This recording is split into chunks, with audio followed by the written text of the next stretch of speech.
বাংলাদেশে আবারও আলোচনায় জামায়াতে ইসলামী। পটুয়াখালীর কুয়াকাটায় উঠে এসেছে এক চাঞ্চল্যকর অভিযোগ। যৌনকর্মীদের কাছে বাসা ভাড়া দেওয়ার অভিযোগে বহিষ্কার করা হয়েছে একজন সক্রিয় জামায়াত কর্মীকে। কি সেই ঘটনা? আসলে সত্যটা কি? দেখুন পুরো ভিডিও, তাহলে বুঝতে পারবেন পুরো বিষয়টি।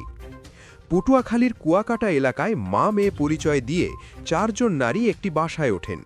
অভিযোগ উঠেছে, বাসা ভাড়া নেওয়ার পর তারা সেখানে অবৈধ ও অনৈতিক কর্মকাণ্ড চালাচ্ছিলেন। আর সেই বাসাটি ছিল জামায়াতের স্থানীয় নেতা ও কর্মী মোহাম্মদ আব্দুল হালিমের বাড়ি। এই ঘটনার পর বিষয়টি জানাজানি হলে দ্রুতই নড়ে চড়ে বসে জামায়াতে ইসলামী। ডাকা হয় বিশেষ রোকন বৈঠক। উপস্থিত ছিলেন উপজেলা জামায়াত ও পৌর জামায়াতের শীর্ষ নেতারা। আর সেখানেই নেওয়া হয় বড় সিদ্ধান্ত।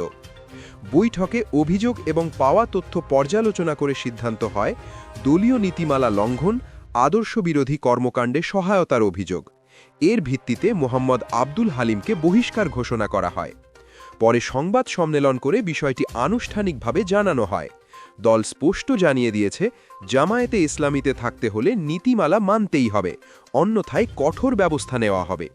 কিন্তু এখানেই শেষ নয়। অভিযুক্ত হালিম সম্পূর্ণ উল্টো কথা বললেন।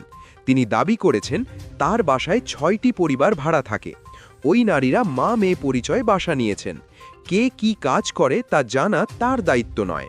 তিনি আরও বলেছেন, কোনো তদন্ত ছাড়া আমাকে বহিষ্কার করা হয়েছে। আমার বিরুদ্ধে আনা অভিযোগ অসত্য।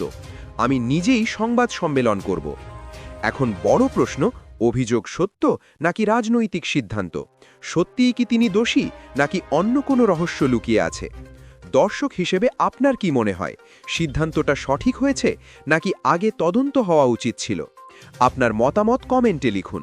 ভিডিওটি শেয়ার করুন যেন সবাই সত্যটা জানতে পারে, এবং সর্বশেষ আপডেট পেতে আমাদের চ্যানেলটি সাবস্ক্রাইব করে পাশে থাকুন।